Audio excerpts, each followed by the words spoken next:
মুন্সিগঞ্জের শ্রীনগরে নৌকা চোর সন্দেহে স্থানীয় এক যুবককে হাত পা বেঁধে গাছে ঝুলিয়ে নির্মমভাবে নির্যাতনের অভিযোগ উঠেছে। এই ঘটনার পর থেকে গত ৩ দিন ধরে নিখোঁজ ওই যুবক। স্থানীয়রা জানায়, উপজেলার অরধিপাড়া কানাইঘাট এলাকা থেকে প্রায় ১.৫ মাস আগে স্থানীয় বাসিন্দা মিজানুরের একটি নৌকা চুরি হয়। চুরির অপবাদ নিয়ে মঙ্গলবার বিকেলে ওই এলাকায় মিজানুর, আতিক, ইমরান, দিল, ইয়ানুস ও বিল্লাল সহ আরও বেশ কয়েকজন মিলে রোমান শেখকে ধরে জিজ্ঞাসাবাদ করে।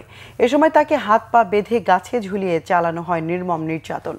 সামাজিক যোগাযোগ মাধ্যমে নির্যাতনের ৩৯ সেকেন্ডের একটি ভিডিও ভাইরাল হলে স্থানীয়দের মাঝে উত্তেজনা দেখা দেয়। গত ৩ দিন ধরে নির্যাতিত রোমানের কোনো খোঁজ মিলছে না বলে দাবি করেছে আইনশৃঙ্খলা বাহিনী।